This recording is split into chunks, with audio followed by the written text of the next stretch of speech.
Alors là aussi, c'est que probablement, même les musulmans eux-mêmes ont oublié, c'est que les sources musulmanes elles-mêmes parlent de plusieurs Corans. Alors, le sujet devient tabou à partir, disons, du 5e, 4e, 5e siècle de l'islam. Mais avant cette période, il y avait énormément de débats entre les musulmans eux-mêmes, entre les savants musulmans, sur la question justement d'une version officielle, des versions parallèles, quelle est la recension authentique, quelles sont les recensions inauthentiques, etc. Et les sources musulmanes ont gardé énormément de vestiges de ces débats. Alors, à partir de là, les orientalistes, surtout à partir du 19e siècle, surtout en Allemagne, se sont penchés sur la question. Mais bien avant les savants occidentaux, les musulmans eux-mêmes ont rapporté énormément de données sur ces questions de la pluralité des Corans. Et donc, si on se tourne vers les sources musulmanes, on se rend compte que, donc, effectivement, les sources, quelqu'un au 3e, 4e siècle, As-Sijistani, dans un livre qui s'appelle Le livre justement des recensions coraniques, Kitab al-Masahif, dit que pendant plusieurs siècles, il y avait au moins 4 recensions coraniques différentes. Donc il y avait la recension officielle que les musulmans ont appelée la recension du calife Osman, le 3e calife, mais il y avait également d'autres compagnons du prophète qui détenaient d'autres recensions coraniques, d'autres codex, ça s'appelle comme ça, des mushaf en arabe, d'autres codex coraniques. Donc on parle du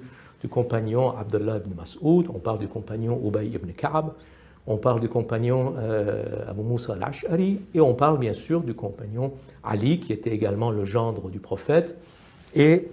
le premier imam des chiites. Et donc, selon les sources musulmanes elles-mêmes, ces compagnons détenaient leur propre codex coranique, qui étaient différentes dans leur forme et dans leur contenu. Les sources musulmanes elles-mêmes disent, par exemple, que le codex, la recension de Ubay, et là je parle des sources sunnites,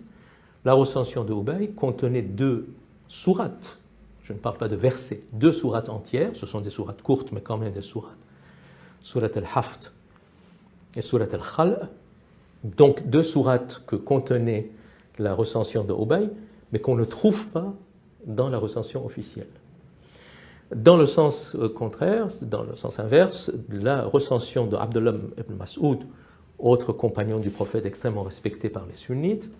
selon Ibn Mas'ud, la première sourate et les 2 dernières sourates de la version officielle, c'est-à-dire la sourate numéro 1 et les sourates numéro 113 et 114, selon Ibn Mas'ud et selon les sources musulmanes, ces 3 sourates ne font pas partie du Coran. Ce ne sont pas des révélations divines, ce sont des prières du prophète, donc d'origine humaine, et donc dans la recension coranique d'Ibn Mas'ud, probablement on ne trouvait pas ces 3 sourates, la première et les 2 dernières. Donc vous voyez, il y avait énormément de débats, et bien sûr, là où le débat était le plus houleux, et nous avons des données extrêmement nombreuses, ce sont les sources chiites, pour qui donc la recension coranique de Ali était une recension la plus complète et qui était extrêmement différente de la recension officielle. Alors donc les chiites prétendaient que pratiquement le 2/3 du Coran originel a été supprimé par le pouvoir omeyyade, mais la question de si on a enlevé ou pas des parties du Coran, on ne les trouve pas seulement dans les sources chiites, on les trouve également dans les sources sunnites. Je vous ai déjà dit que, selon les sources sunnites, la recension coranique de Ubay contenait 2 sourates, 2 chapitres entiers qui n'ont pas été retenus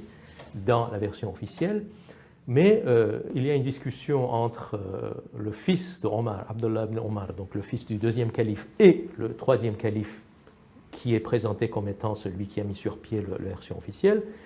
où le calife demande donc au fils de son prédécesseur, il dit, bon, je vais réunir tout le Coran, et le fils d'Omar dit, personne ne peut prétendre pouvoir réunir tout le Coran, parce que tout le Coran est perdu. Il y a d'énormes parties qui ont été perdues. Et donc, on ne peut réunir que ce qu'il en reste. Donc, ce genre de témoignages, nous en avons également un grand nombre dans les ouvrages sunnites. Donc là aussi, je disais au début qu'il y avait des débats autour du contenu du Coran pendant les 3 premiers siècles. Bon, les plus nombreux et les plus virulents, on les trouve dans les sources chiites, mais également dans les sources sunnites, nous avons des témoignages qui parlent de la perte des parties du Coran.